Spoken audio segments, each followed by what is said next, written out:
Friday morning, February 21st. Thanks for joining us here on ARC Rochester. I'm Abby Ferdman. And I'm Stephanie Joseph. We have a jam-packed 2 hours to get through this morning, so let's give you a preview of what we have brewing today.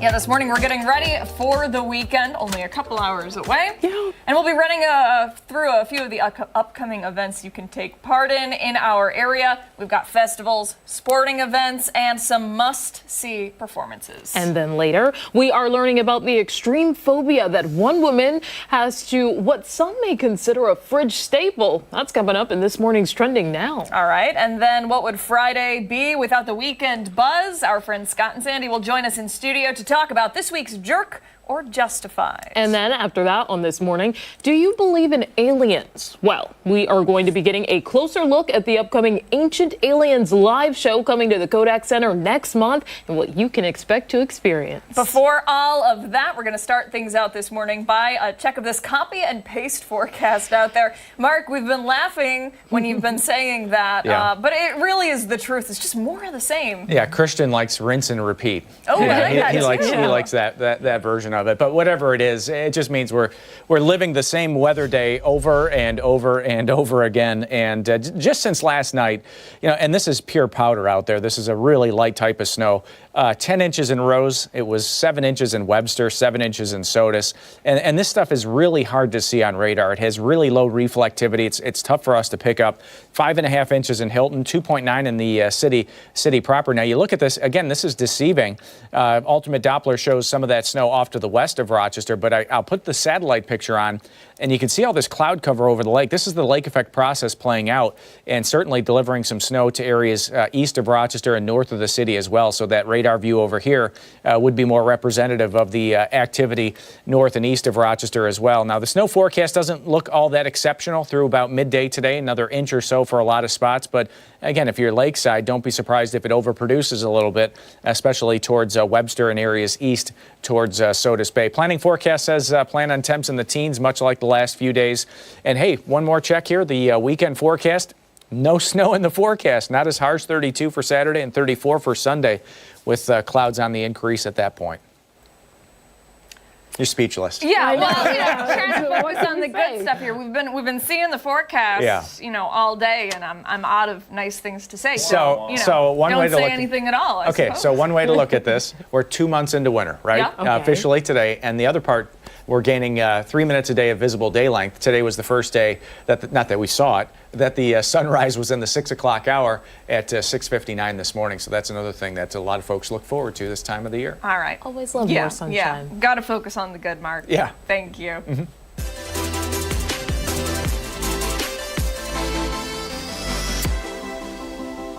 During the month of February, 13 Wham is celebrating Black History Month by sharing the contributions and advancements made in our community. Yeah, for today, the Pithod Room was a legendary jazz club in Rochester's Clarissa Street neighborhood. From 1942 to 1973, the club welcomed some of jazz music's most well-known artists, including Stevie Wonder and Rochester's own Chuck Mangione. You can keep up with our Black History highlights on 13wham.com. Let's get to our segment Off the Top this morning with some stories that have gotten our attention this morning. And Christian Garzone joining us once again. Christian, I've heard little bits and pieces of the story that you picked, and I'm already a little nervous, I'll be honest. Yeah, this is coming from Pine Grove, Pennsylvania. I have to refer to mine with various wildlife cooked into certain dishes. There's some of the folks there. They served this, on the tables there to these folks, stingray casserole, bear stew, raccoon sausages, rabbit kielbasa. They also had roasted gray squirrel, bobcat lo mein, Oh my gosh. wild boar ham, and this one gets me, coyote teriyaki on a stick. Now, in previous years, they had wood duck, snapping turtle salami, smoked eel, beaver shepherd's pie, goose and sauerkraut, and groundhog chili and chorizo. No. That's really bizarre. Mark, you don't approve. It's a no for me. It's a no for you. So that's a pretty quick no. You marched over here to tell us that. Oh my goodness. I would definitely sample some of this stuff, but I don't know. Some of the reviews are mixed. Some guys saying, hey, this was all great. Others were saying, half was good, the other half was bad. I don't know. I don't think I would touch some of it, but I would definitely just sample. Kind of the bobcat lo mein. I don't know about that one. I don't know about it either. Any protected species in here? I don't know. I'm kind of trying The to see. snapping turtle I was really hurt about. Yeah, you like turtles. Yeah. Yeah, I should have left, Stephanie, I should have not mentioned that. I'm sorry about that. Yeah, this kind of sour taste all around. Yeah, well, yeah. I was confused there for a little bit. I'm surprised that you can cook some of those. Yeah. Not physically, but just like you're allowed to. You're allowed to kill them and you're allowed to cook them. That was a little surprising. Maybe for just me. one or two is okay, but who knows? I'm not really sure. I don't know the laws in Pennsylvania or whatever, but I want to ask a question about geese and the goose and sauerkraut. Yeah. They're everywhere. Do people not like to eat goose? I don't understand. I don't know. No, maybe it's like a real fatty meat or something, like a dark gray, like ducks or something. Oh. Maybe that's what it is. Maybe it just doesn't taste good. Director Jeff said that they are federally protected. Are they really? What? They're all over the place. Well, that would explain it, Okay, right? well, there Do we go. think maybe there are too many? Because I think there's too many. We should get rid of those federal. Donald Trump, you listening? No, I'm kidding. Sometimes I will encounter them on the canal because I like to go jogging down there, and I will turn the other way because they've hissed at me before, and I hate it so much. I will immediately go in the opposite direction. Yeah, Can't do it. always. Maybe you could, get the recipe for goose and sauerkraut. Maybe one day you can just kind of cook one. Yeah. A little payback. Come on over, honey. Yeah, stop hissing Dinner's at me. ready. Yeah. Just like Hansel and Gretel. Yeah. That's a good point. I don't really know how I feel about it. I like that this gentleman's wearing gloves.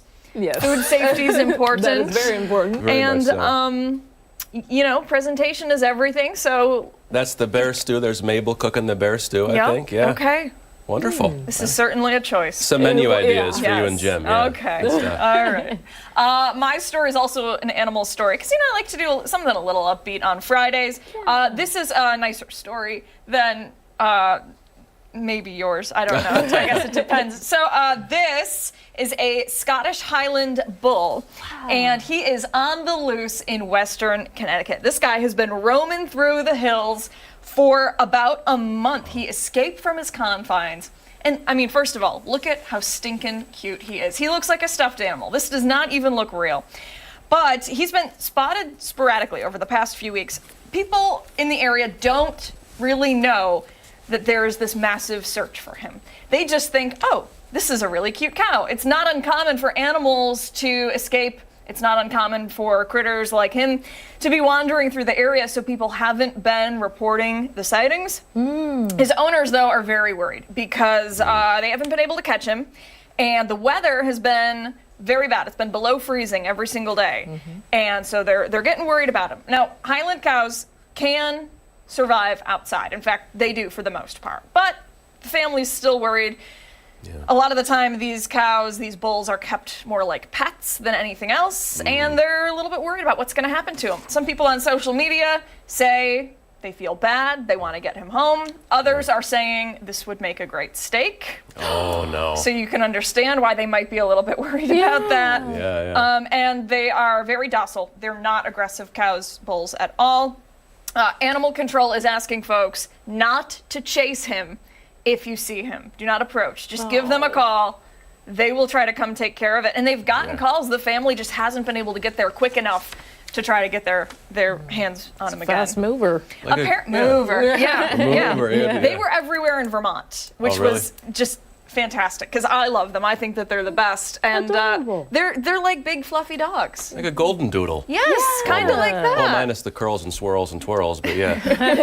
I think with like proper conditioning and Yeah. a little bit of grooming, they would, perk right back up. I've been hearing a lot more about these animal wrangling stories. Like, what was it we were seeing in the South? Those monkeys that escaped. Yes. Oh my gosh. Yeah. I feel there have been others too. Yeah. Well, yeah, exactly, right? Oh, yeah. I think, what was it? There was something in Buffalo. I cannot remember for the life of me what it was. There was something it was a goat maybe, or I don't know, but it was running around, and like the whole Cheektowaga Police Department got involved, and they tackled it, and it was a disaster. Yeah, Mid-Lakes had a cow running across its property, Mid-Lakes High School. No way. That's where I graduated, so I got the tips in. But it was a couple years ago. Yeah, a cow jumped off a truck and was just running around the school, across the football field and everything. A few years ago. Yeah, Mid-Lakes High School. Probably chewed through the football field. Chewed right through it. All you can eat buffet. All right, so that's my story. Hopefully they find him. Hopefully he doesn't turn into dinner. Hopefully he doesn't find himself in, where was that? West Virginia? Pennsylvania? Oh yeah, Pennsylvania. Pine Grove, specifically Pine Grove, Pennsylvania. Hey, buddy, avoid the area. Well, I've got a food story, but one, that people actually, they normally drink it. So Starbucks is saying goodbye to plastic cups in some places for cold drinks. Now, what does this mean exactly? So these cups, these cold cups you're not seeing, oh yes, right here. They are compostable, and they're fiber-based paperboard with bioplastic linings. So we know that Starbucks has often said that it wants to move into more environmentally friendly practices. So even the lids on here are also of that biodegradable fiber-based paperboard. So why has Starbucks decided to make this? When did this all come to place? I'll answer all these questions. So earlier this month, around February 11th, this was rolled out. I want to say it's 580 stores, but it's definitely in 14 states. It does not include New York State, so for anyone around here who's worried, we are not a part of the launch cohort. It's in Maryland, California, all these different places. So going back to what I was saying about Starbucks wanting to turn to the environmentally friendly ways of doing things, they have made that goal. You'll see it on their website to make all packaging reusable, recyclable, and compostable by 2030. And we do know that a lot of local governments, for example, are trying to get rid of those single-use plastics. So this is one way that they're able to achieve this. And I did not know this, but this was announced back in April 2024. So to see all of this happening now, I mean, how do you guys feel about it? Your cold drink in what looks like hot drink cups. I don't go to Starbucks, so. I really don't give it that much thought, honestly. The only thing I feel very strongly about is the straw. I've got to have a straw, and it is a pet peeve of mine when I have to ask. I know, I get it. Like some people would say that that's selfish, but I really just need the straw. All right, so some viewer comments. Yeah, there's one person, Alex, here saying that at Starbucks you have to know how disgusting these paper ice cups are. It really made my drink taste bad, and my lid was so soggy. Yuck. Oh, wow. Alex, not a fan, Alex. No, seriously. Okay, Daniel also saying, new compostable cups for cold drinks at Starbucks. Give me back the plastic or fix these awful lids. Oh, Daniel Ocean. Ooh, strong emoji there. Yeah, I don't know that I would be on board with this, but there is an alternative, meaning that you can either order for inside, so you get those little cups that are reusable, of course, or you could bring in your own reusable cups because Starbucks is allowing that again. But I think I would be pretty surprised if they handed me this because I like the color of the drink. That's how you know if it has enough cream in it. Yeah, that's true. That's a good point. Ooh. Yeah. You don't strike me as an iced coffee drinker. Nope, I drink coffee with 3 cream, 1 sugar. I'm a Dunkin' boy. Okay. Dunkin' man. Dunkin' man, yeah. I always prefer Dunkin' too. Well, I always try to support the small businesses. You know what I mean? The big coffee chains don't need my money. But, on the chance I do have a gift card or I'm in a spot. Oh, sure. I typically choose Dunkin' over Starbucks. Definitely. Cheaper. Yes, it is. It tastes better too. In my opinion. Sorry. There were a lot of. Oh, sorry. Go ahead. Yeah, I like their specialty drinks at Starbucks. Some things you can't get at Dunkin'. They kind of do it all over there. Yeah. Well, I buy the pound coffee from Dunkin', so I make it at home, and I'm so used to it. I don't know. I think I save a lot of money that way. Yeah, actually, I do save a lot of money that way. I don't go in for like one coffee or whatever. I just kind of make it, and put it in a thermos, and that's my day. Do you have a traditional coffee pot, or do you have like a regular pot? Yeah, and just cream and sugar. I'm pretty boring when it comes to my drinks and food choices. I'm pretty easy to please. Yeah. Not that exciting. Sorry. No. Hey, Chef Boyardee's all right syrup. with me. What's that? You ate Chef Boyardee? Do I reek of single or what? I mean, it's not bad. There's nothing wrong with that. Try. Applebee's is good eating for me. Like I'm right at home there. Yeah, Chili's, bring it on. Very good. Oh yeah. All right. Hey, time right now is 8:14. When we come back, we're taking a look at one place in Rochester that is in full bloom. Chris Lopez live at the George Eastman Museum for the final weekend of Dutch Connection. And don't forget that you can watch us on the go wherever you are by streaming us live on the 13 Wham YouTube channel. We're back after this.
.17. The winter blues may be affecting people around the area right now, especially with all of the snow and cold temperatures. Yeah, that's for sure. And if the winter weather has you down, there's a place in Rochester that seeks to alleviate some of all that sadness with a beautiful display of flowers. Chris Lopez is live this morning at the George Eastman Museum, showing off their Dutch Connection display. Chris, it's giving us life right now. Yeah, I'm glad it's giving you life, because outdoors, that's not giving anyone life right now with all the snow and the dreary weather. Now, they have all of the flowers that you're looking at right now downstairs, and then we are upstairs where they also have more of a flower display. I want to put out the word Bojangles right now, and we're going to get to what that means maybe in a few minutes, but they have the flower display up here as well. You can watch this as you come in here to the Eastman Museum for the Dutch Connection going until Sunday. I'm with Byron Smith. He is the landscape manager here. Now take me through what's kind of new, kind of educate me as well as our audience about some of the different flowers, some of the different bulbs that you have out here, because we really haven't delved into too much detail. Sure. So the new varieties this year, there's several of them. There's a couple new parrot tulips. I'm very excited about those. They are blooming in the conservatory and down at the TV stand. Of course, there's none right here for me to show you, Okay, right? Of all course. right. I was like, where are those at? What about over in this section? This right here is called Password. That one's new this year. This one, you're probably looking at this one thinking this one's a little boring. This is just a regular old yellow daffodil. This is the one, this is King Alfred. This is the one that we can still get. Mr. Eastman ordered this one as well. And then this one here, I want to show people the password here. Password tulip. Yeah, you Look can see at that. It starts out this white, kind of a little bit of yellow, and then it goes into this pink. Very cool tulip this year.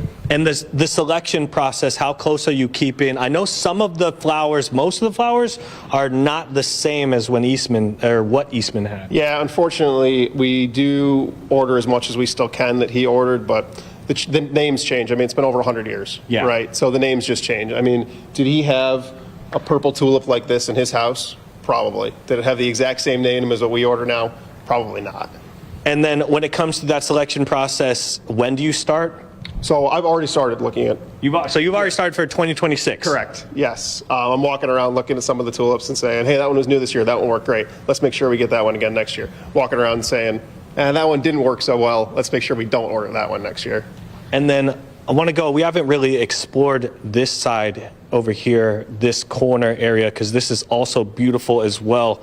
Talk to me a little bit about some of these over in this section, because these are a little bit different, especially these right here. Yeah, that's a blue hyacinth. Everybody loves the hyacinths. That's that great smell you get right when you walk in. Yeah. The laundry smell that you actually want to smell. Yes. This is not fake laundry smell. This is real laundry smell. So those are those hyacinths right there. You see those flares again? That's those Kodak colors that we love. This one I just brought in from the greenhouse yesterday. You can see it's just starting to bloom. Got a few more to come along. But we love those red tulips, and this one, like I said, just came in from the greenhouse yesterday. So if you've already been to the show, you got to come back because there's stuff you haven't seen. And you trick these into growing. Yes. How hard of a process is that? There's some science to it, but there's definitely some art to it. There's some feel to it.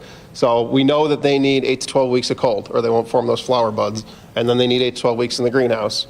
You know, if the show started a little later, I could bring some more varieties in, but we do the best we can nailing that timing. That timing is, show starts February 7th, whether the flowers are ready or not, right? And then it goes until Sunday. Can we get Bojangles out here? Yes, is there a Bojangles? There is a Bojangles. There's one right here. There we go. This may be my second favorite flower. This is the Bojangles right here. Does it bloom or pop open, or is this how it's going to be? No, it actually stays kind of like that. I like that. Yep, it comes up and it stays like that. Like that flare that we were talking about earlier that opens real wide. Some open real wide and some stay a little tight like this. Little bit of a closed book. Some varieties. And then I want to point out, I told you guys I'd find that last flower. Here is the Lego flower. This is the second one that kids can find here. You can get a sticker if you find both of them. If you missed it before, there's another one of these on the other side. Byron's going to switch this out, so these won't be in the same spot. And this is a pretty cool way to get kids to pay attention, essentially, to want to at least look. Because I know a museum, when you're 4 or 5 years old, they can get a little boring. Yeah, maybe you want to see the elephant head, and maybe you want to see the Legos. We got some great stuff up in the discovery room for the kids, so come in. Plenty of stuff for the kids to do, definitely. Has any kid gone through and got the sticker yet, or is this? Yeah. Oh yeah, lots of kids, lots of adults too. We're very proud of all the adults that can find the Legos too. What's the kids' reaction when they come up to you and they found both of them? They're very excited. They think it's really cool. Yeah. And you guys tickets still available all the way through Sunday. Yes, what time does it start? We open at 10 Friday and Saturday, and then at 11 on Sunday. Tickets still available. Get here. This is beautiful. Find one of these too. Get yourself a sticker. I'm going to send it back to you guys in studio on that note. Yeah, Chris, the detail on those Lego flowers is really amazing. I can see why it might be a challenge. It was when I made roses. All right, thank you, Chris. Time right now, 8:23. When we come back, we're going behind the story. Our Rochester is back right after this.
8:25, welcome back. We're going behind the story this morning. We do have major breaking news on a story in our area.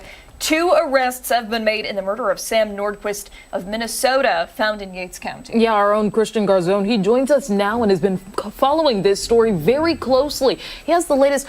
Christian, these new developments that we've learned, just break them down for us. Yeah, we have 5 suspects in custody right now, but there's been 2 more arrests made. I'm just reading this hot off the presses, quite literally here. 2 more arrests made by New York State Police. 29-year-old Kimberly Socia of Canandaigua, New York, for murder in the second degree. Those are the charges, and depraved indifference. And 21-year-old Thomas Eves of Geneva, New York, for the same charges there. So that's 7 people now in custody in connection with the death of Sam Nordquist. And as you know, I spoke with his family earlier this week. You know, Sam was from Minnesota here looking for love. He met Precious Arzuaga online, came all the way out here, and Sam's family was basically saying, look, you do not need to travel all the way to Hopewell, New York to find love. We love you here, but he still took the trip. And just the details, they're almost too horrific to talk about on television. It's so sad. And I know from talking to the family, talking to other folks, there's going to be more to this as we go along in the weeks and months ahead, because some of the details are just they're just disgusting. There's no other way to put it. I mean, Sam was sexually assaulted with table leg broomsticks. He was beaten with dog toys, other objects, until Sam eventually passed away, and his body was dumped so carelessly in Yates County. And one thing that has really stuck with me is investigators, other members of law enforcement have said this is the worst case that they have seen in their careers. Yeah, not just one of, but the worst. And I remember DA Jim Ritz just apologizing. I'm so sorry, as he started to list off the details of this. You're going to hear more things. I'm not going to put the cart ahead of the horse here, but you will hear things as the weeks go on, I'm sure, that are just quite graphic, that I've been fed information on. It's truly disturbing. And Thomas E., name sounds familiar to you. I was told by Sam's family, his sister Kayla she said, Thomas, he was involved with the beating of an autistic boy in Newark years ago. And a light bulb went off, because I remember doing a story a few years ago, and I'm going through some of our coverage, and there was a Thomas Eves that was involved with second-degree robbery, conspiracy, assault, endangering the welfare of a child for beating 16-year-old Caleb Davenport in Newark. And I remember sitting with Caleb's mother and talking about this years ago. So I'm assuming it's the same Thomas Eves, but either way, somebody who was out roaming around, and he was allowed to apparently do this to Sam at Patty's Lodge there in Canandaigua. And this is not the only person that has been taken into custody that has history with police. Yeah, long criminal records, a lot of them. Some of them are sex offenders, some of them have various charges. They're there on the screen right there, the 5 of them. Emily Montoya, Patrick Goodwin, Kyle Sage, Jennifer Kiano, I think I'm so anglicized, sorry, and Precious Arzuaga. Of course, Precious is the sort of lead suspect there. That's who Sam was here meeting and connecting with.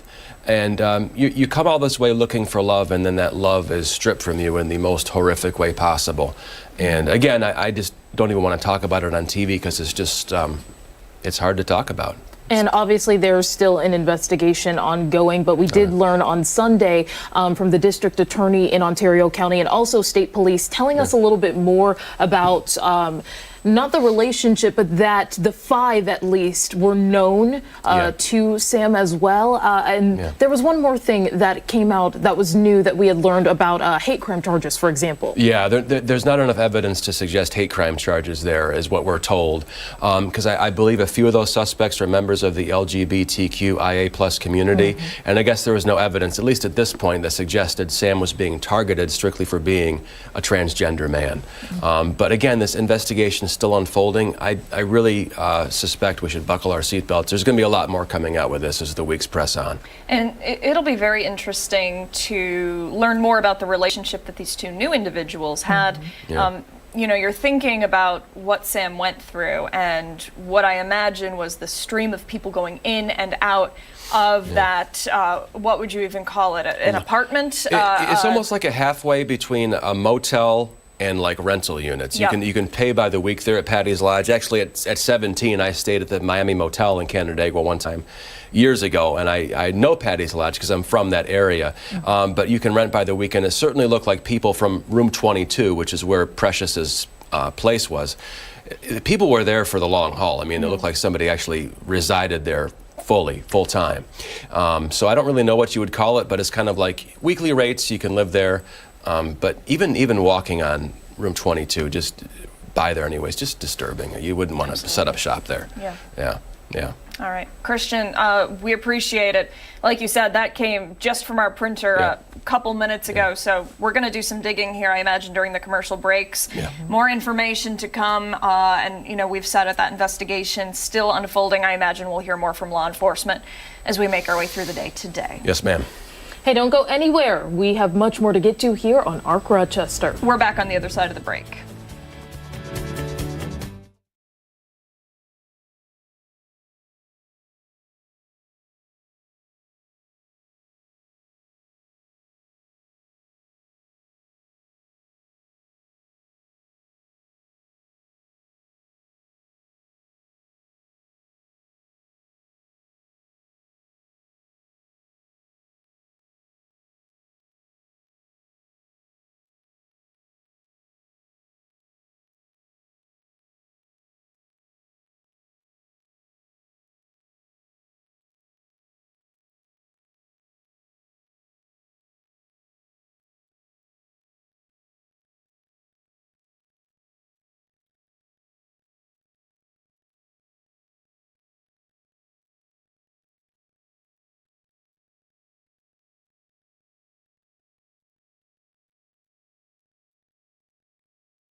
Thanks for sticking with us here on ARC Rochester. We want to switch gears now and talk about the weekend and some of the upcoming events you can take part in. Yeah, so let's get into it. The Special Olympics Winter Games kick off today.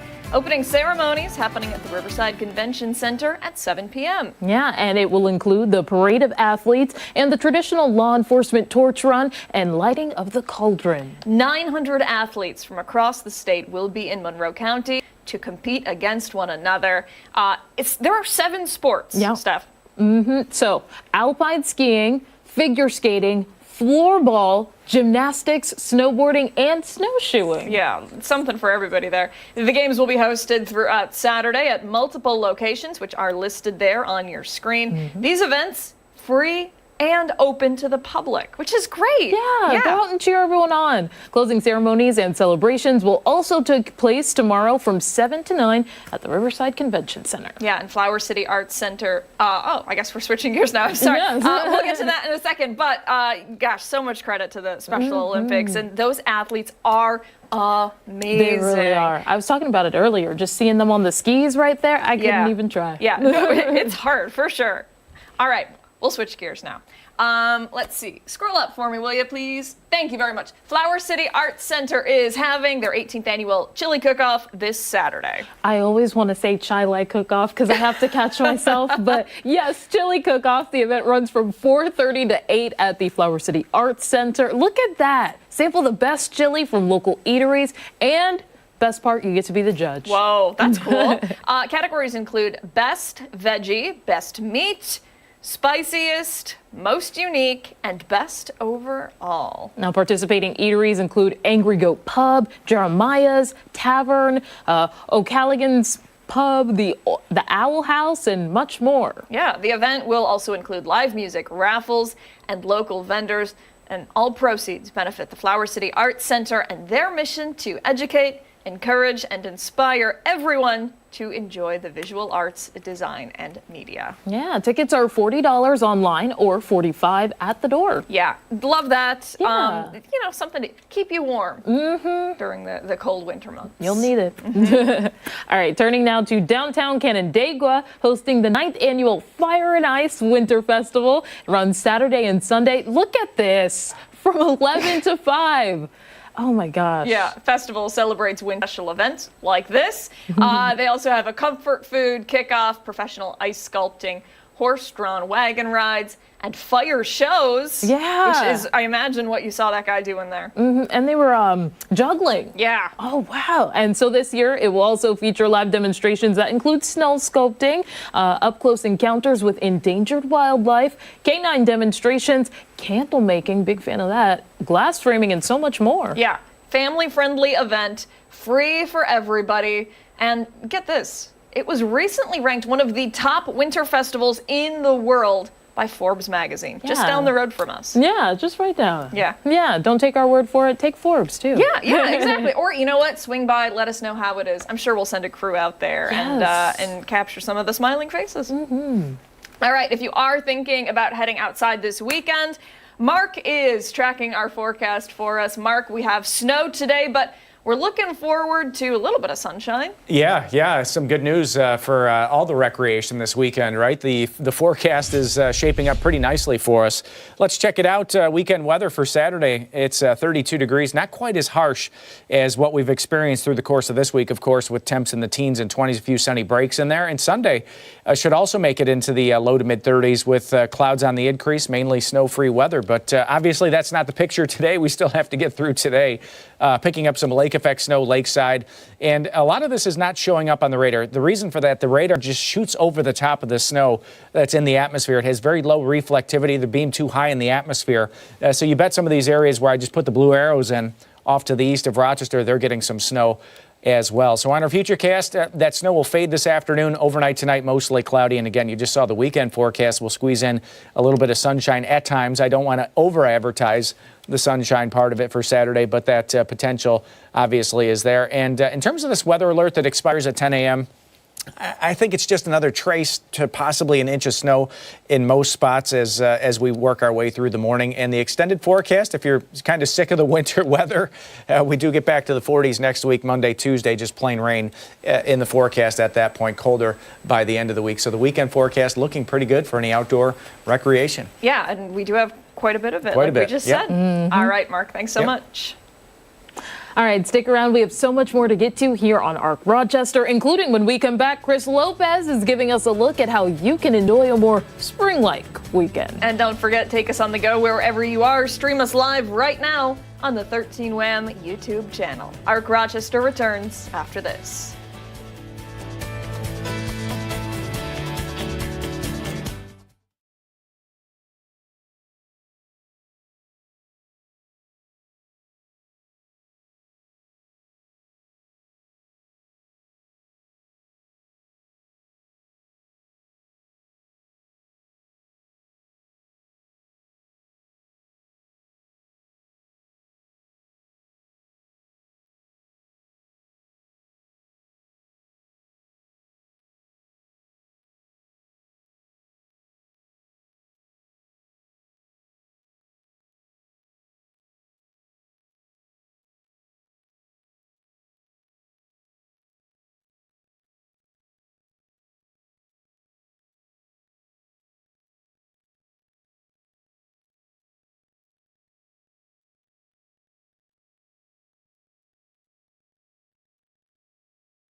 kind of feels like spring is going to take forever to get here. But there is one place where the flowers are in bloom right now. Yeah, this weekend is the last weekend. You can head down to the historic George Eastman mansion to explore the wonder of the Dutch Connection floral display. So we go to our Chris Lopez, who has been live there all morning. All right, Chris, what you got for us?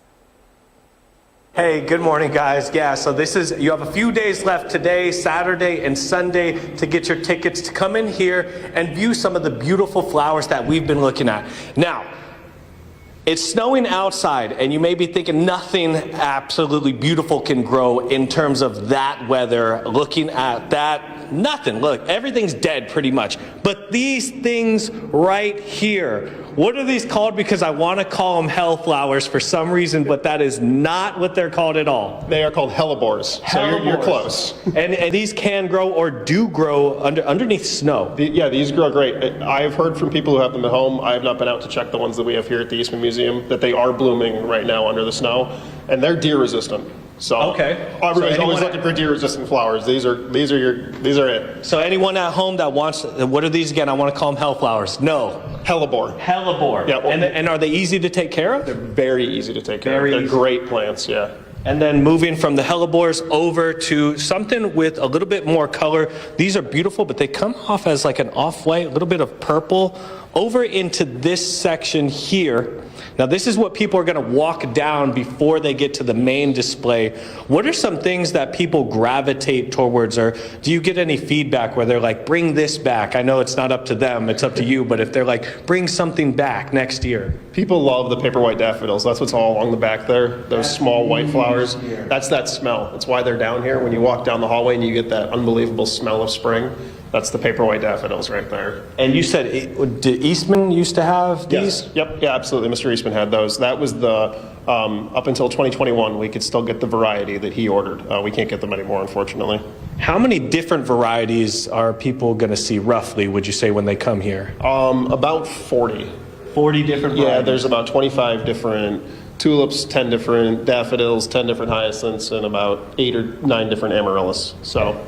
And then also for people that are wondering, you guys, I love that you guys have a guide over here, the Dutch Connection 2025 flower guide over here with the different tulips, the different daffodils, amaryllis. Did I get that? Amaryllis, close enough. Amaryllis. And then I want to know, out of this entire, you go through a ton of work, what's your favorite part when it's all said and done? My favorite part is watching the crowds of people come down the colonnade, and they come around that corner, and like you said, you look out there and you see that snow globe, look out there, and you get that smell and that sight, and you're like, oh yeah, spring does come. And you can literally stand right here where we're standing, and you can watch people's faces light up as they come around the corner, like, oh yeah, spring does come to Rochester. And I feel like this year, a little more so than the last, I wasn't here for your last 5 winters, but I was here for year's winter. And it wasn't really like this at all. You're seeing the contrast really, and it's given a lot of people hope. So I think this year is pretty special, at least special. Yes, I agree, definitely. The last couple of winters have been not so bad. This winter has been, well, it's been normal, so it's felt really bad. And then for those that may not be into flowers, may not find this interesting, what would be your pitch to them? Everybody's into spring. Whether you're into flowers or not, you're into spring, you're into those warmer days. So come just get a little taste of it. We do have a lot of other stuff going on. There's always some great stuff in the museum, and there's some great stuff down in the photography galleries. So bring everybody you know. Even if you're not into flowers, there's plenty of stuff here at the George Eastman Museum for you to do. And you can come here until Sunday. Tickets available. What time does it start and what time does it end? We open at 10 o'clock Friday and Saturday and 11 o'clock on Sunday. If you're into the behind the scenes at all, I do offer a coffee talk tomorrow morning at 9 o'clock, and that's on our website. There we go. Thank you so much for showing us around. If the winter blues is getting you down, just take a look at this. This is all that needs to be said. I'm going to send it back to you guys in studio. Yeah, it's beautiful. Honestly, such a mood booster, Yeah. Chris. I really want to go. Look at all that. It reminds me of the sun. Yeah, So. yeah, absolutely. It's around Good the stuff. corner. Chris, thanks so much. We appreciate it. Time right now, 8:46. Don't go anywhere. When we come back, we're previewing a very special Amherst game happening this weekend. Our Rochester is back right after this.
8:49 tomorrow, the Rochester Amherst are asking their fans to bring new stuffed animals for their special teddy bear toss game, letting fans throw their stuffed animals into the rink following the team's first goal. Yeah, the toys will be collected and then given to the Pirate Toy Fund, which will then be handed out to kids in need all year long. This morning, we're sitting down with Andrew Mousbrooks from the Amherst and Otto Harnischfeger from the Pirate Toy Fund.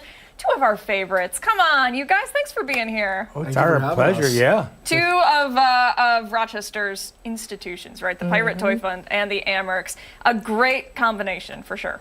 Yeah, I mean, I think speaking with Otto, by the way, we've had a great time together the last couple weeks getting this promotion ready. I've been a mascot of sorts in a teddy bear costume getting this ready, and Otto has been a great laugh along the way. But, you know, like you said, they're institutions of the community. What's really exciting is we've been partnered with the Pirate Toy Fund for a while, but Otto and I were just talking. This is the first time we've done a teddy bear toss in 13 years, and this is such a popular promotion in hockey, so it's so exciting to see it come back to Rochester. I can tell you based on ticket sales early on, the fans are behind it too. This is going to be a crazy night come Saturday. Wow, I can't believe it's been that long. I feel like I've seen it recently, but hey, you know. They got over 7,000 tickets sold so far, and that's going to go even further. Yeah. Wow. So we can't wait. This is going to be so exciting. Yeah. Especially 7,000 bears, and if that's people bring multiple bears, Right. we're going to have to get a new warehouse. Yeah. You know how that goes. I was just about to ask you, that's going to be a huge number. So people just coming in, it sounds really fun too, just to have all those bears, they can toss them in and then collect that for children in need in that community. And they go a long way. That toy becomes a child's confidant. It becomes their best friend sometimes, especially a stuffed animal. They tell their secrets too, their sadness too, everything. So these toys are going to go very far. They really are. Yeah, and you know, Otto, I know that we do the Pirate Toy Fund toy drive every single year. I know so many people are familiar with the work that you do, but for somebody sitting at home who's maybe wondering, it's not just something that you do during the holidays. It is year-round. It is. We have over 113 program partners. When we started, this is our 30th anniversary this year, so a lot of things are going on. But when we started 30 years ago, they gave out 400 toys. Last year, we gave out over 46,000 toys free of charge to 113 program partners throughout the year. There's summer camps. There's a lot of organizations like Camp Good Days, Daystar. You know, kids with disabilities and cancers, we supply toys to them. And I tell you what, that toy brings a lot of joy to a child. And if they're being in the hospital, we went and delivered toys to them. And there's one little girl who was so sick, but for one moment, that toy took her pain away. So I got sold in the organization 24 years ago, so it goes to show you what the power of that toy can do. Absolutely. For sure. And imagine having 7,000 Yeah, of them. oh my gosh, seriously. I would also add to what you guys were saying. I mean, this is a year-round thing. So if you look traditionally in hockey, a lot of these teddy bear toss nights fall around the holiday season. It's that November, December slate of action. We're doing things differently because, you know, this is a unique time where a child may receive a bear when they're not expecting it. And to Otto's point, I mean, you hear the tickets out. We do not put a restriction on how many stuffed animals you can bring. I have seen posts online of people talking about bringing them in droves with bags and everything. So when the Amherst scored their first goal of the night, it is going to be pure chaos at Blue Cross Arena. Yeah. Oh my goodness. Does it have to be a teddy bear? Can it be any kind of stuffed animal? Yeah, Any kind of anything. But they got the stuffed bears there. If you forget to bring one, you can buy one right at the store there for us. That's going to be a blast. Plus, the first 1,000 kids get one of these special Pirate Toy Fund ads. And we bought these for you guys just so you can have a souvenir from this weekend. Gosh. So just to let you know, but yeah, it's all about the kids. It's going to be a blast. Other thing I should mention about these bears is they're at our team store, which is sponsored by Legends. These bears in particular, the logo that's on the front of their little t-shirt is from our summer freeze. And so for these bears, not only do you get to purchase them, and then if you want, toss them on the ice, but also part of the proceeds will go back to Seneca Park Zoo. This is still part of our Defend the Ice Month with them. So we've had this partnership all February long, and we'll continue it for our teddy bear toss. Very good. Sounds really exciting. For anybody who wants to go ahead and get a ticket or just, contribute to this, what can they do? The biggest thing that we want to direct people toward is purchasing the tickets online through the link amerks.com/TeddyToss. That's TEDDYTOSS if you're like me and you struggle to spell. I had to rehearse before I got on here. But the reason we want you to buy through that link is because part of your ticket purchase will go back to the Pirate Toy Fund here. So in terms of getting activated, that's the biggest way to do it. If you can't make it out to the game, again, being part of our Defend the Ice month, just coming down to the Legends store. If you can't make it during a game day, we're open 11 a.m. to 3 p.m. Monday through Friday to be able to purchase one of these cute bears that are going to still be in stock after the game, or so I think. I don't know. Yeah, people might who go knows? nuts in the store. But that'll, of course, help benefit our friends at Seneca Park Zoo. And yeah, the game's also going to be televised, so this is going to be a really fun night. Absolutely. Yeah. You guys, thank you so much for coming in Thank today. you. We Thank you. appreciate it. All of the information for tickets and how to get involved will go over on foxrochester.com. Hey, stick around. We still have so much more to get to on Arc Rochester as we continue into 9 o'clock. Yeah, when we come back, we have your Friday morning news break.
Good Friday morning. I'm Christian Garzone. Thanks for tuning in. We begin this news break on Arc Rochester with breaking news. State police this morning announcing 2 new arrests connected to the murder of Sam Nordquist, the transgender man from Minnesota who'd gone missing in Ontario County. The new arrests are 21-year-old Thomas Eves of Geneva and 29-year-old Kimberly Socia of Canandaigua. They've both been charged with second-degree murder and depraved indifference. The 2 both arrested last night. The new arrests mean 7 people have now been charged in the case. The first 5 arrests were announced a week ago. Sam Nordquist had been reported missing in January after coming to Ontario County. Police suspect he'd been tortured for weeks before his death. Despite some grisly details, the DA's office has said they are not prosecuting this as a hate crime. 6 former corrections officers charged with murder in the death of inmate and Rochester native Robert Brooks. Those 6 officers have been indicted by a grand jury in Oneida County on felony second-degree murder and first-degree manslaughter charges. Brooks's violent beating was caught on body camera video in December at the Marcy Correctional Facility in central New York. 4 others are also facing lesser charges. All have pled not guilty. Irondequoit Town Supervisor Andre Evans has officially been censured by the town board. It will require him to work remotely from home until further notice and have restricted access to the town hall. Evans has faced multiple calls to resign after the release of a 34-page investigation accusing him of using suggestive language and inappropriate behavior towards a former staffer. Mediation efforts to end the strikes by corrections officers across the state will begin next week. Those strikes began on Monday with officers calling for major changes to working conditions. On Wednesday, Governor Kathy Hochul called in thousands of National Guardsmen to begin working inside the facilities. For all these top stories and any new developments, visit our website over at 13wham.com. Stick around. Ark Rochester will be right back after this.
Do you know what time it is?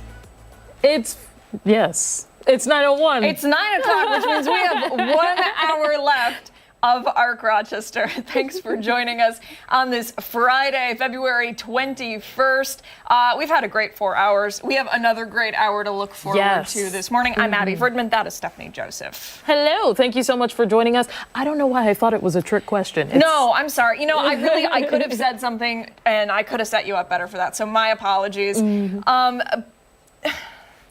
It's Friday. I'll be honest. Our brains are fried. Mush. Let's get to meteorologist Mark McLean, who can hopefully say something a little more eloquently than we can. Mark, help us out here. I think my microphone was fried right there. Hopefully you can hear me now. So, let's talk about the snow. We've been talking about this since really earlier this week. Last weekend, it was Sunday into Monday, we had a bunch of snow out there. And really ever since, the lake effect process has continued to play out. So Rose, it was 10 inches, Webster 7 inches, Soda 7 inches, all the way down to Rochester. The official observation at the airport was close to 3 inches. And of course, that's on top top of the snow that's already come down this month. Only 2 days have been snow-free for us in the month of February, following in January, then only had 6 snow-free days. So the snowfall has been way above normal. 25 inches, and that does not include what fell officially today at this point, added on to the 34 inches that fell in January. And we've been good all morning long until right now. The Wham Cam is snowed in again. Visibility at 2 miles, and that north-northwest wind blowing the snow right at the camera lens there with 15 degrees. Now, kind of a deceiving view. You know, even where you see the clouds, that's snow coming into play there for Wayne County, Monroe County, out towards Orleans County. Now, the radar can pick it up out here, but that beam too high in the atmosphere, it overscans it out to the east of Rochester. So it would be a similar view to what you see back to the west for areas off to the east of Rochester, with some of those streamers still coming in. So this could be a begrudgingly slow process to get some of this lake effect to come to an end today. But the winter weather advisory is in effect until 10 a.m. this morning. I think it's going to be a trace to an inch for a lot of spots through about lunchtime today. But if you're watching from Wayne County out towards Sodus, Wolcott, some areas well east, don't be surprised if this carries into the early or mid-afternoon before finally shutting down as we get towards late afternoon and evening. Overnight tonight, just back to a mostly cloudy sky. It looks like Saturday we'll see a few sunny breaks work their way through as high pressure starts to, quote, clean out the atmosphere a little bit for us down to the south of Rochester. So our forecast today, it's a rinse and repeat forecast, like Christian Garzone just said, right? Temps in the low 20s to near 20. Snow showers taper off to the south of Rochester. A lot of the time will be snow-free. Some flurries around upper teens to near 20 degrees with that mainly cloudy sky. And the 7-day forecast for us, if you're sick of winter, the weekend forecast shapes up low to mid 30s, not as harsh there. By Monday, could be a little bit of a mix as that mild air starts to move back into town. We'll find just plain old rain showers into Tuesday, low 40s at that point, upper 30s with flurries on Wednesday, low 30s, back to a colder scenario towards the end of the week. But I guess that's not to be unexpected this time of the year, as winter often does have an ability to cling. Yeah, it's got this time claws of the year. in us. It does, it does, and it has sunk right in. And now, this is the time of the year we start to hear a lot from people, and a lot of the comments aren't necessarily positive. What do you mean? You know, I think it just wears down people. You know, and the constant daily snowfalls and that kind of thing. It just kind of grinds on you. People aren't kind on social media. Are you kidding me? You know, I call it in the month of March. I call it psychological snowfall. That's what I call it. That's a good way of putting it. Because it wears on you. Yeah, it does. It really does. The seasonal affective disorder is so real. I think everybody just wants some vitamin D and some sunshine. And That's on the way. And by the month of March, a lot of the United States is actually starting to experience spring. And we know in the Northeast that process doesn't really start to play out until the month of April. So around here, March, to me, is just another winter month. Yeah, I would Usually. say that's fair. But we do still have our countdown to spring. 27 days. 27 days. Wow. It'll be here 27 before days. you know Closer it. and you know. closer, Yeah, yeah. and we were talking last hour, you know, it's that time of the year that the day length starts to stretch out too. So you get the sunrises back in the 6 o'clock hour, although that does change for daylight savings briefly. And the sunsets are going to be back in the 6 o'clock hour soon, back in the 7 o'clock hour just a month from now. I think to make up for all of this unpleasant winter weather, it would be great if we could have a really killer summer. Like, not too hot, not too cold, just Not a fan right. of the 90s? I like the 90s. Oh, 90s over? Yeah, No, I'm not fine for with me. that. No? The humidity? Or No. even if it's a dry humidity. heat? Yeah. Yeah. I'm a tropical guy. Yeah. Yep. Me too. I'm supposed to be non-biased as a meteorologist, but Is that true? Yeah, I mean, Oh. I guess a little bit, but it's right. not like news where you're supposed to go right down. Yeah. Hey, it makes sense. Yeah. Mark, thanks for that. Yeah, We yeah. appreciate it. And time right now, 9:07. Much more to get to here on Arc Rochester when we come back. Christian Garzone will join us once again with the latest updates on some breaking news that came into our newsroom just about an hour ago. Yeah, stay with us. Don't forget that you can watch us on the go wherever you are by streaming us live over on the 13 Wham YouTube channel. We're back right after this.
9, welcome back. We do have some updates now on a major breaking news story that we've been following in the area.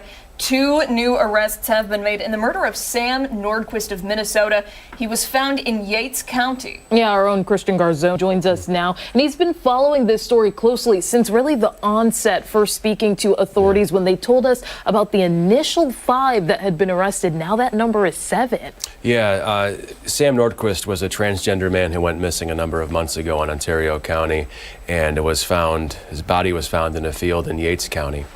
Now there's 7 suspects in custody related to the death of Sam Nordquist, and we have 2 new arrests to announce. 29-year-old Kimberly Socia of Canandaigua, New York, I'm probably saying her last name wrong, and then 21-year-old Thomas Eves of Geneva for the charges of second-degree murder, depraved indifference. They were arrested last night.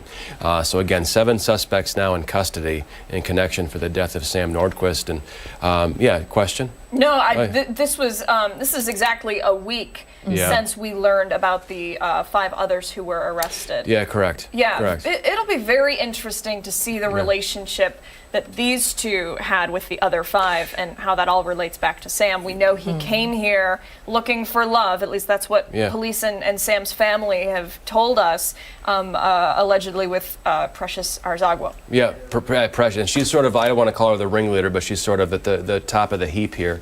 But most of them have criminal histories that involve child molestation, things like that. Some of them, they were all sort of, some of them anyways, at Patty's Lodge in Canandaigua. Room 22, I believe, was Precious's room there, where police believe some of this torturing took place. Sam, again, it's tough to talk about on television, but he was tortured over a number of weeks, according to police. That's what they believe. He was sexually assaulted with table leg, broomsticks, beaten with dog toys, other objects, until Sam eventually passed away, and his body was dumped in Yates County.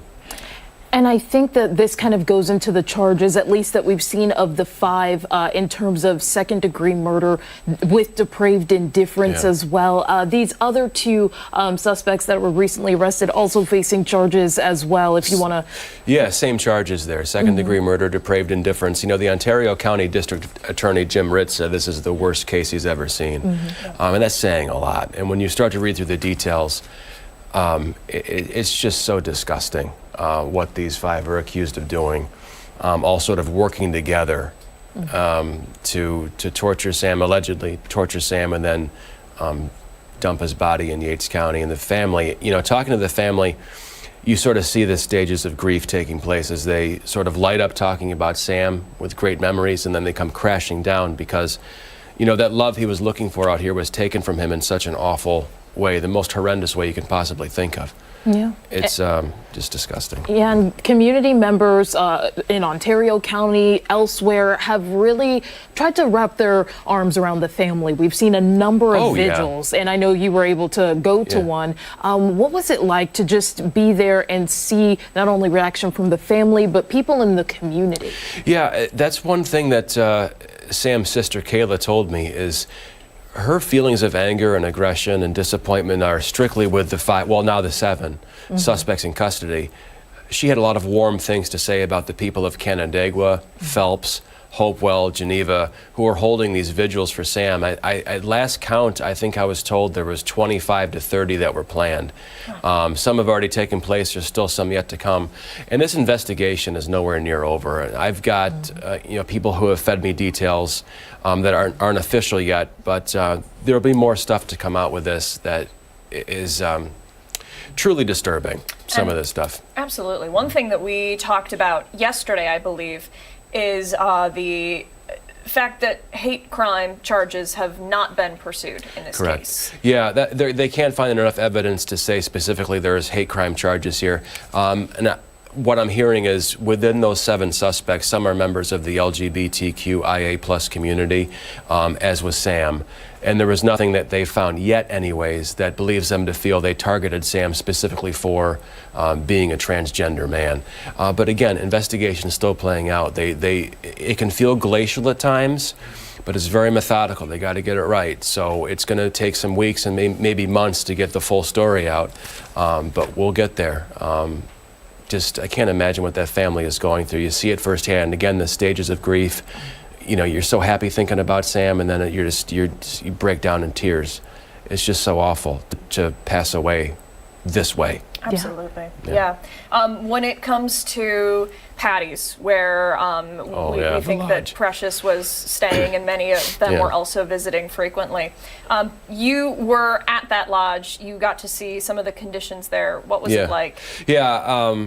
I know the area. It's on 5 and 20. Is Hopewell kind of bleeds into Canandaigua there, but Patty's Lodge is like somewhere across between a motel and some kind of like temporary living facility. You can pay by the week there. And room 22, which I believe is supposed to be Precious's place, looked like people have been there for the long haul. I saw children's toys and things like that on the front, which is another area of concern. And I did see a notification on the door from CPS saying they took children out of there, which is a whole other level to the story if children were actually inside there when this was going on. But it's like a sort of a halfway, not halfway house, but it's sort of halfway between a motel and a rental apartment, Patty's Lodge there. I don't know what's going to happen to the lodge after this, but we'll see. It wasn't in great shape, I'll tell you that. Was it busy? Were there a lot of people going in and out of that area, or was it pretty quiet? Pretty quiet. I want to say there's like 3 or 4 or 5 buildings or so that are separate units, so it's not some huge complex. I have stayed at the Miami Motel before when I was in high school, which is like next door pretty much. So I know the area well, but it wasn't a hubbub of activity, just kind of people going about their business. And there were a couple there who were kind of wondering what the heck's going on here with all the police and the news crews.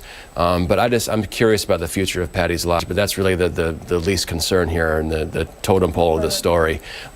So yeah, it's just more details to come as the weeks press on. It's going to probably get more disturbing, and I would just caution people before you see this story on the news, maybe take a breath, prepare yourself, because it's not gonna be pretty. Yeah.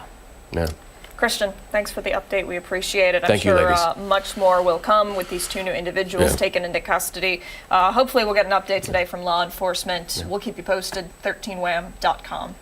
Hey, stick around. When we come back, we are taking you behind the story this Friday morning. Yeah, we're back after this.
13. Welcome back. Once again, we're going behind the story, bringing you the latest developments on some of the top headlines we're following this Friday morning. And we want to turn now to the 6 former corrections officers charged with murder in the death of inmate and Rochester area native Robert Brooks. 13 Wham's Matt Malloy has more on those charges.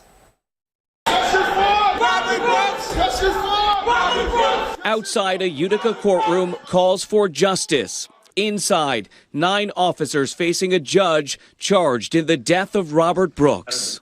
Robert died of massive beating to his body, both externally and internally. A grand jury indicting 6 of those officers, Nicholas Anzalone, David Kingsley, Anthony Farina, Christopher Walrath, Matthew Gallagher, and an unnamed defendant on felony second-degree murder and first-degree manslaughter charges. I will never get my father back. The men have robbed me of that opportunity. Still, indictments are an important step towards accountability. These men murdered my father. It was on video. The whole world got to see it. Body camera video released by the state attorney general's office in December shows Brooks strained on an exam table, being punched and kicked in the face and torso. Several of his internal organs were bruised. His hyoid bone was fractured. His thyroid cartilage was ripped. He also died as a result of repeated restrictions to his airways, causing severe brain damage. And finally, he died by choking on his own blood. The special prosecutor on the case, Onondaga County District Attorney William Fitzpatrick, says their investigation also found Brooks was beaten on 2 prior occasions before his death, and there was no provocation. I think any sentient human being looking at the tapes naturally comes to the conclusion that he must have said something. He must have spit at the officers. He must have resisted in some way. And the fact of the matter is, he did absolutely nothing. For Brooks' son, the indictments are just the beginning of the journey to find justice for his father. Waiting a month for these charges have been extremely hard, but these men need to be prosecuted and convicted of the crimes they made. But even these convictions are not enough. Any person with authority who allows abuse and violence to go on for so long also needs to be held accountable. Matt Malloy, 13 Wham News. Natalie Casaltoni was there in Utica when those charges were announced. She's joining us now to talk more about it. And Natalie, you were talking about what it was like when you first walked into the lobby of that courthouse. Tell us what you saw. Yeah, absolutely. You know, walking into the courthouse, there were a lot of supporters there. I understand there were people coming as far as New York City to show their support for Robert Brooks, people chanting justice for Robert Brooks, being there to show their support for the family. I mean, the lobby was just full when I got there. Yeah, and we heard from the son, obviously a lot of raw emotions still there, you know, for them processing. What was it like to just hear from them and have these indictments be heard as they were? Yeah, absolutely. I mean, they were in the courtroom facing, you know, his father's accused killer for the first time. Robert Brooks' younger brother was there. His father was there. I mean, we've heard from them before, and they're hurting here. They want justice. They've told us that. And, you know, he said it's a step in the right direction, but, you know, obviously there's more to be done in his mind. Absolutely. When it comes to what we learned with the indictment, did they say anything specific about, you know, the beating that he suffered? Yes, they did. They got into a lot of gruesome details yesterday. Onondaga County District Attorney and the special prosecutor on the case, William Fitzpatrick, shared some more details about how Mr. Brooks died from a massive beating, restricting his airway. He choked on his own blood. A lot of gruesome details revealed in the case yesterday, and you know that video was disturbing for everyone to watch. And I imagine that it was probably pretty hard for his family to hear those details read aloud. Oh, no doubt, no doubt. I, you know, can't even imagine what that felt like. I mean, it's an incident where it is captured on video, as they said. It is hard to watch. Even the special prosecutor said he had to walk away when he first watched the video. So, you know, the family, you know, they've spoken out a few times. They're wanting justice, as we've talked about before. Brooks' son and brother are filing that lawsuit against 17 people allegedly involved overall in this, and that's another step in this as well. And there's been so many questions about what exactly happened. We have the footage, but we didn't have the audio as part of that footage. And to hear from the special prosecutor on this, to say you would have thought something would have happened beforehand, but then to hear nothing was interesting. Very, yeah. I think that's something he even said. You come to the natural conclusion, well, something must have sparked something like this to happen, but he said absolutely nothing. He was being transferred from Mohawk Correctional Facility, reasons unknown at the moment, and he was brought to the infirmary. That's standard, but they say he was beaten on 3 separate occasions in this. Remind me again, transferred from? Mohawk Correctional Facility. Okay, and we don't know why? I don't think at the moment we do, yeah. Okay, all right. Natalie, we appreciate the details here. Tell us what comes next. Yeah, so what's next is, on Monday, that unnamed defendant we were talking about is going to be in court. Who that is, we don't know yet. And the other people who were charged yesterday are due back in court March 31st for pretrial conference. And in the meantime, where are these individuals? Are they being held? Are they at home? Well, it's interesting you asked that. Fitzpatrick says at least 6 defendants actually made bond yesterday. So a lot of them are going to be going home and won't be in jail. There's a lot of outrage actually about that yesterday from the supporters. That was a lot of that outrage you saw, that's kind of what that was about, was a lot of these people were getting out facing these charges. And they're serious charges. Just to give a reminder to viewers at home, if you can. Yeah. Oh, yeah. So the 6 defendants are facing second-degree murder charges. Mm-hmm. You have lesser charges of first-degree manslaughter, second-degree manslaughter, gang assault, tampering with physical evidence. So those are the charges we're looking at here. Yeah. Natalie, will you be back in court on Monday for that unnamed defendant, or are we relying on our other sister stations for that? That's a good question. I'll have to ask about that and let you know. All right. Well, we'll certainly keep our eye on the story as well. Natalie, thank you for the updates. We appreciate it.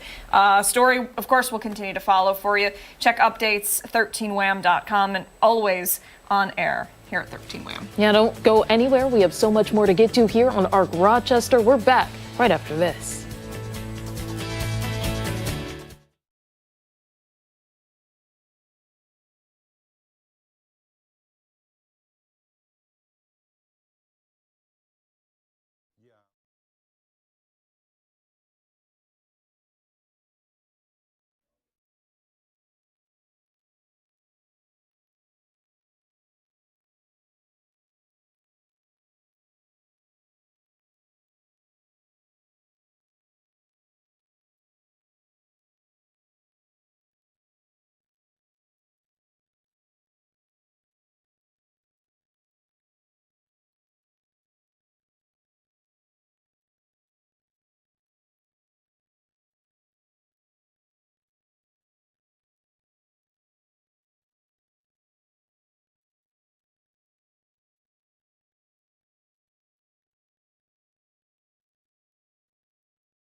sticking with us here on Arc Rochester. We still have another half hour to go, so we're going to get to our favorite part of Friday. The weekend buzz. Our friends Scott and Sandy, they join us this morning. Hey. You guys always come with props. It's just the funniest. I really like to try.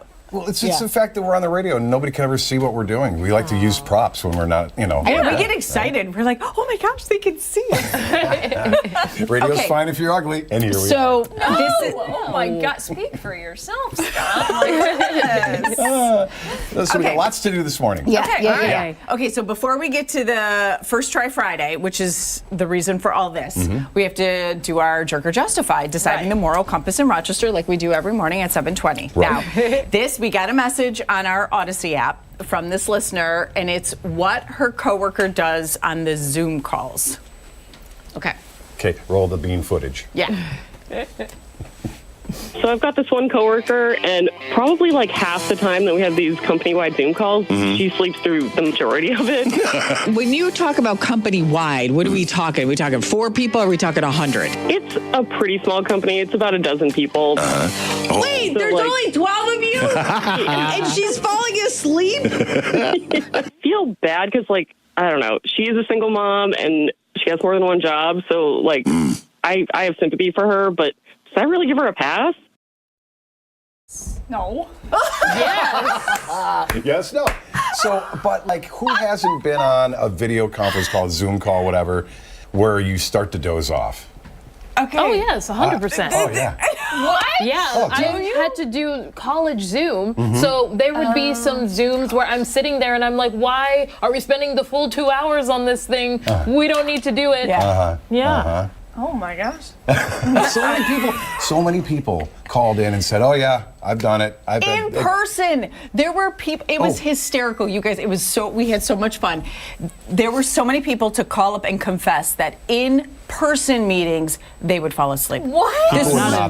This one woman was like, yeah, I was training someone. I look over and she's asleep. Oh no. But now. And she didn't last long, by the way. You say no, it is not justified. But that little detail, how she's a single mom and this is not her only job. Works another job. Do you job. give a little bit more sympathy and compassion? I am not a mom. Moms are superheroes, and I have really nothing to say when it comes to that. But if you're getting paid, you should be awake. Well, true. I'm sorry, but some of those Zoom calls are so stinking boring. I don't know. We're active at the job all the time. Here, I'm sure you guys are too. It's like go, go, go, go, go. Yes. If I fall asleep at the anchor desk, you should take my pulse because that's Actually, it's that's probably kind of funny. something. That would be funny. Yeah, right. I love that would go viral. Think of the ratings. Yeah. But when she's talking next news report, you just go like this. Just roll your eyes. She's so boring. What I would do, if I happened to be the individual who called in, I would check in with her to make sure that she's okay. I wouldn't yell at her. I wouldn't be like, why are you sleeping? I would, because I teach, right, at Brockport, and sometimes I can tell that my students, aren't feeling good, and I can see them, kind of... Oh, this is why she said jerk, because you're triggered by this. No. I know that it's not because I'm boring. Of course not. It's because they're going through a lot. And Where's they're tired. Dan? And I like to check in. Are you doing okay? Do you need anything? Are you not feeling good? I just want to make sure everything's all But right. have you ever had a student nod off in your class? No, not full blown nod off. I'm loud. I'm yelling the whole time. Yeah. I got a lot You're of them. engaging. Well, thank you for saying That's got to keep them going, keep them up, keep them on their toes. Yeah. Well, we have. Stephanie's like, yeah, still. Justified. Justified. I thought it was. I don't remember what I said because I'm so on the fence, and it can neither be either. Or it has to be one or the other, right? Can't be on the fence. Right. There's no wishy-washiness in jerk or justified. No. Okay. To say something to her or to fall asleep. To fall asleep. Even though I want to so bad, I'd say it's a jerk move. Oh, you say it's a jerk with Andy? Yeah. You could just turn your camera off, right? Yeah. Well, that screams I'm doing something other than paying attention when you turn your camera off. What do we do? The body language thing this morning we were talking about on the Zoom calls. I do this all the time. I'm an incessant nodder. You know what that means when you nod? Body language? It means what? It means that you're not paying attention. You're bored, but you feel guilty. but you feel guilty. I think that's active listening. Yeah. No, like really nodding, like bobblehead nodding. Okay, all right. That's like I'm trying to stay awake. I'm trying to stay awake. Yes. You are boring me to death. That's funny. Oh my gosh. I've been All right, there. so we're going to do something called, again, this week, we'd like to do this little thing called First Try Friday, Yeah, right? That's yeah. Sandy's idea. Okay. And this is Sandy's idea to do this one. I'm skeptical we haven't tried it yet either. Listen, I give him the idea yesterday, right? I'm like, okay, what do you think about we doing this? And he goes, oh, yeah. And then this morning he's like, I don't know about this idea. Well, I'm like, well, you should have told me. Now we're committed. Okay, so the hack here is how to reheat pizza. Okay. And to make it crispy, just like it came out of the box. Yeah. The next day. Yeah, this is going viral. This is trending, whatever. First Try Friday. We'll see if it's bogus or not. So apparently, you're supposed to get pizza, okay? Okay. And then that day-old pizza or whatever, dunk it in water.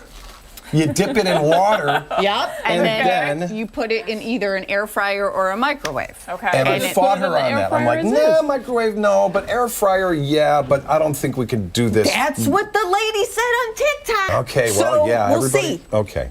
So we're doing this? Yes, we're doing this. So I'm going to dip one in the water. Okay. And we're going to nuke it. And they brought the microwave in for us. That's and I'm so gonna nice. Yeah, we're going to Thanks, nuke guys. it. And then we're going to do one without, so you guys will be able to try. How sanitary I know, of you, seriously. by the way. Sanitary. Sanitary. Yep. I like it. So I'm going to dip this one in the water. We're not shy at all. No, dip it right in there. That's like really On the other side, too, I think. The other side? I don't know. Submerge Well, you it. saw the TikTok okay, I hurry, did. get it out. Don't soak it in too much. Okay. All right, there's the water.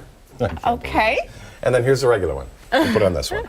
Okay. So this one's a little bigger. We'll just remember this was the water soaked. Yes, okay. That one's Okay, the so Sounds first good. put in May the I? soaked water one. Okay, and pop. Oh, we're gonna. I think we should nuke them together. We should keep the microwave out here all the time. Yeah, Make right. our lives a In lot case you easier. need that. Oh, you're gonna do it together. Okay, Yeah, at the let's same nuke them time. together. Let's say a minute. A minute. Total, two together. All Two of right. them together for about I'll a be keeping minute. an eye on it. Yeah. Oh, she said 30 seconds. 30 seconds. Well, there's two of them. More food in the microwave. Well, I'm just making sure that it, the more food in the microwave, the more time it takes. Really? Yeah. See, This is new to me. Thank you, thank you. Yes. Because he was going to make me feel stupid because I was like, It smells good. Where's the pizza from? You know what? This was pizza that I froze from a couple weeks ago. I put it in like a vacuum seal and I froze it. This is really old pizza. I know! It's not old. So It's if this trick works, It was frozen. It was fine. I vacuum sealed it and 28 more froze seconds. it. Yes. Okay. Anyway. So what'll happen here is the larger one is the one we dipped in the water. Yeah. Now, I haven't tried this. I believe a microwave only brings humidity out and boils the water in the food. Yeah. So it's not going to be crispy. whatever. That's what she said. An air fryer Yes. is heat, and that takes Well, did water you out. bring the air fryer? I don't have an air fryer. Okay, well, don't there have you an go. air fryer. Well, my Time's oven. up. All right. Time's All up. Let's see. All right, there's your 1 minute deal. Here we It's go. gonna probably be hot. It probably will be hot. Smells great. Yeah, and it's a little melty. Oh yeah. Look This at that. was the water dipped one. Okay. And this is the little smaller one. Wait, can we let's tell a difference? Let's see if we could tell a difference. Oh, no. Cheese is oh, a little bit wait, more that does here, look a little yeah. revived. Okay, taste that one There's first. a little more. Okay, yeah. Okay. Careful, it might be hot. Yeah. Okay. All right, and this is the test Steph, one. how are we doing this? Am I taking a bite and then you're taking a bite? Do we have a knife or a plate? Yeah. Just bite Oh, it. you can share. You guys All right, are all right. coworkers. It's fine. Oh, This it's is, I'm hot. gonna tell you right now, this is gonna burn Is me. it too hot? Well, Okay. I'm just gonna give it It's a a second. little hot. minute Give it a is second. too We'll fan long. it down. Tell him. Let's give it a second, and I want I'll to bite give you from this side. something that we talked last week about the 3D printing obsession that I have. Yes. And do you remember what you asked me? Like what I asked you to make? Yeah. Yeah. What was it? A hand For what? for my shower curtain.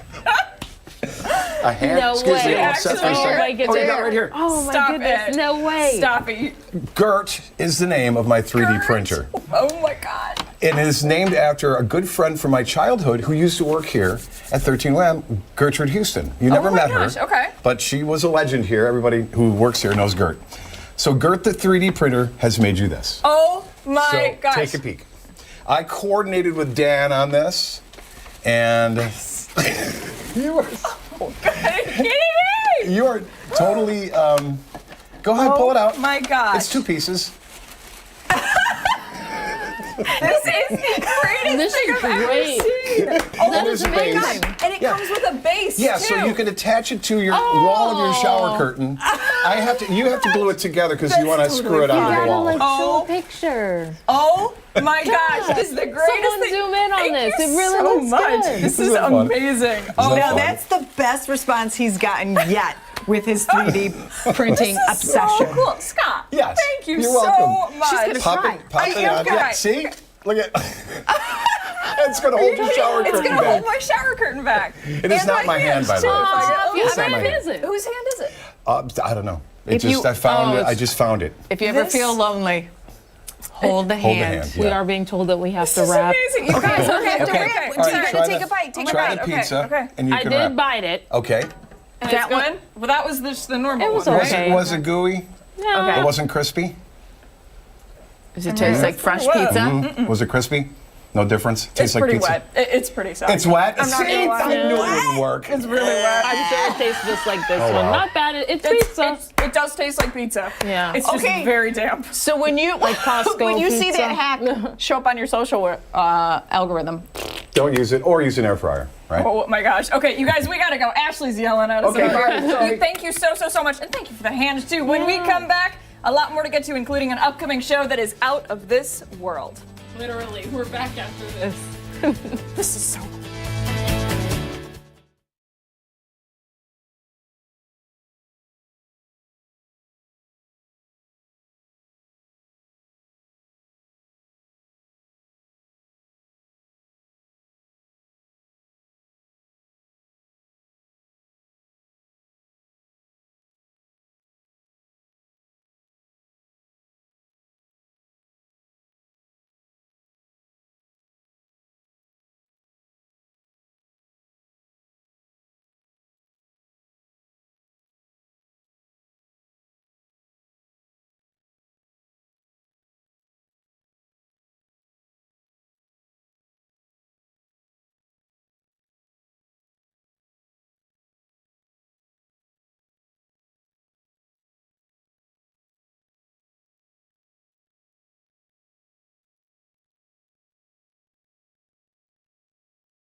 Welcome back. Fans of the History Channel's Ancient Aliens are in for a treat next month because the show is coming to Rochester live on March 9th. Yeah, Ancient Aliens Live will be at the Kodak Center, and telling us more about this program this morning is alien investigator himself, Nick Pope. Good morning to you.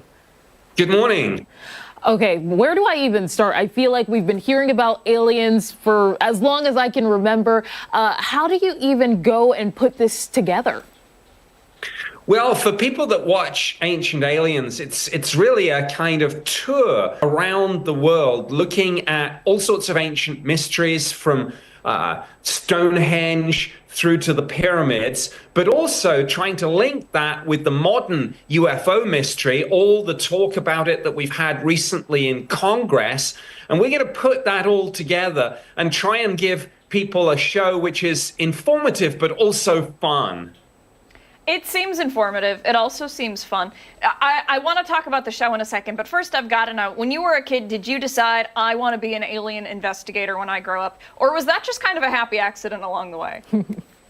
It was a complete accident. What happened was that I was a civilian employee of the Ministry of Defense, and they assigned me to the job where basically the duties were to research and investigate UFOs, to assess the defense, national security, and safety of flight implications. So I on the show tend to do the modern stories. The others do the more historical ones.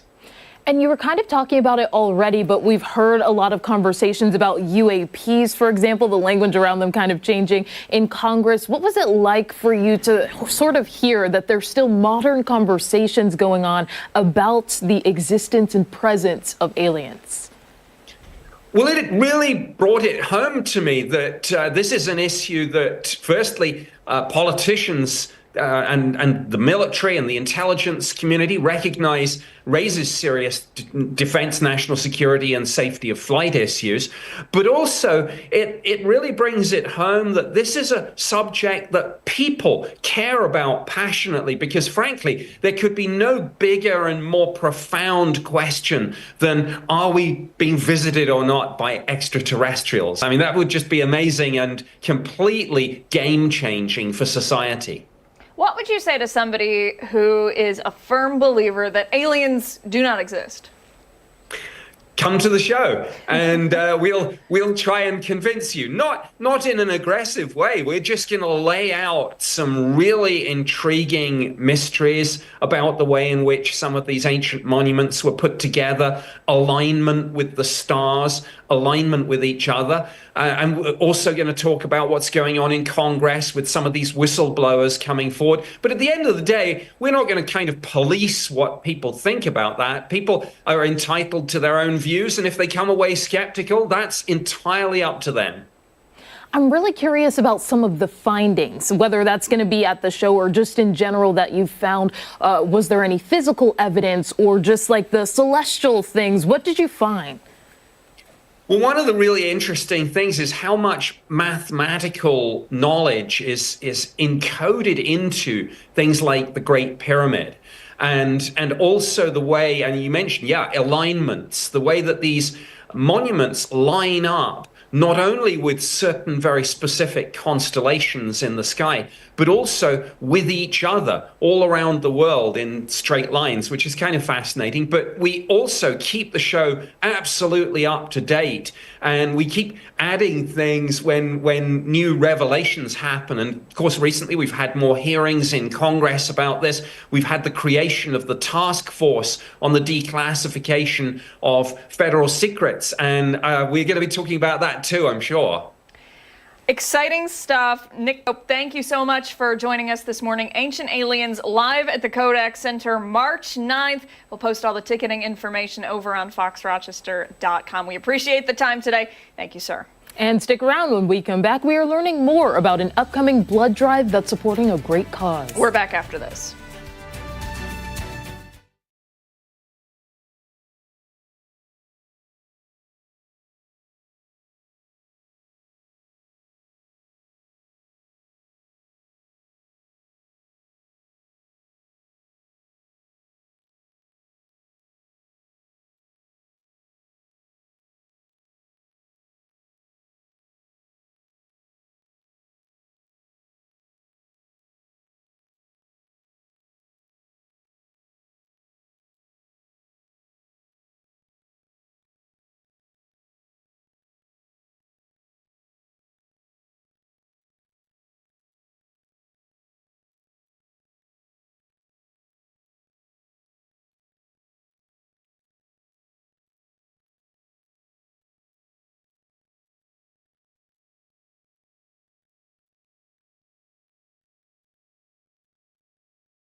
9:50. Before we go this morning, we wanted to call your attention to a special blood drive happening in the middle of next week. Yeah, specifically this Red Cross blood drive at the School Without Walls is to support people with sickle cell disease. Organizer Narsiri Harris started the blood drive in memory of her 2 sons. She's joining us this morning. Thank you so much for coming in today. We appreciate it. Thank you for having me. This is something that is so important to you. Would you mind, first of all, by telling us a little bit about your sons? Well, Paul, King David, and King Solomon were 2 amazing young men, of course, I think so, and they were scholars at School of the Arts. They were diagnosed with sickle cell disease, both of them, at the age of 6 months old. Paul, we didn't even know what sickle cell anemia was when he was diagnosed, and his life journey proved to be all that they say about this horrific disease that primarily plagues African Americans. The thing that saved their lives and allowed them, I would say, to live as long as they did live. Paul passed at age 26, and Solomon passed at age 33. If it had not been for what we call then hypo blood transfusions, they probably would have made transition a lot earlier. So that's one reason why I'm so adamant about helping to get the awareness out about the importance and the need for blood, for red cells. For sure. And this event does a really great job of getting the word out there and also honoring the memory of your 2 sons. Yeah. It's a whole effort. The students get involved too, right? Gosh. Yes, they're phenomenal.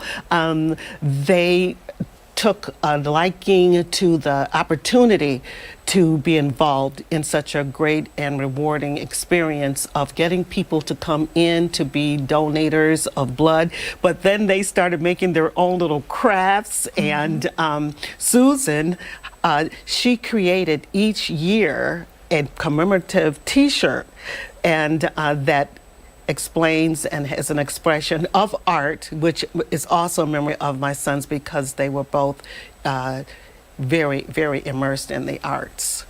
It is so wonderful what you're doing. Thank you. I think a lot of the time people may have a little bit of anxiety when it comes to donating blood, a fear of needles, a fear of blood in general, but it really is not a scary thing at all, and it saves lives. Yes, it does. And you know what? Because there is anxiety, my husband, for instance, he is afraid of needles. But I think when we can understand that we're saving someone's life, and especially when it comes close to home, it makes it more palatable to do.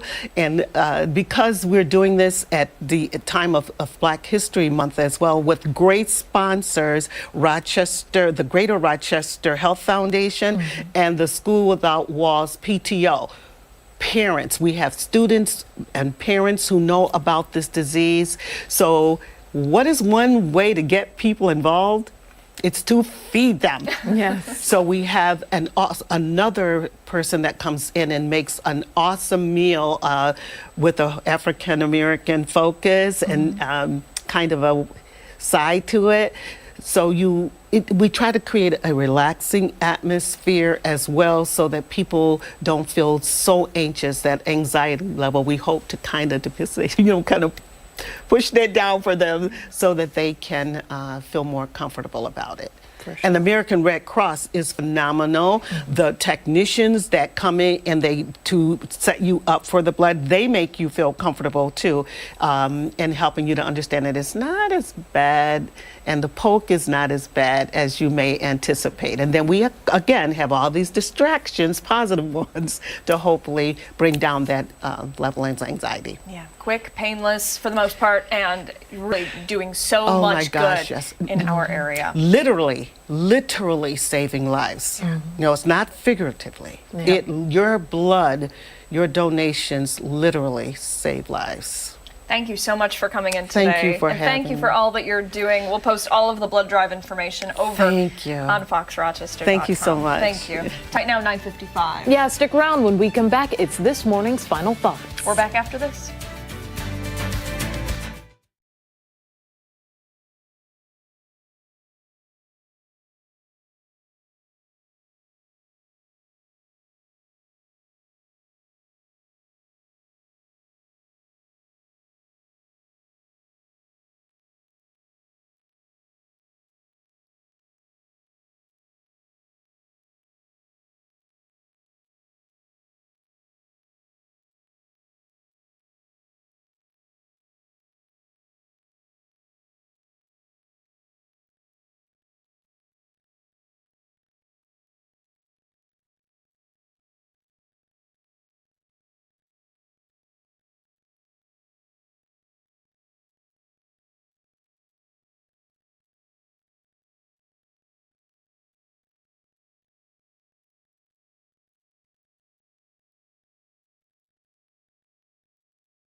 Does it for us this morning here on ARC Rochester. Don't forget, join us Monday morning starting at 4:57 over on 13 Wham ABC. Yeah, and we also have more live local news coming up later. 13 Wham News at midday, but we'll see you next week. Have a great weekend. Have a good one.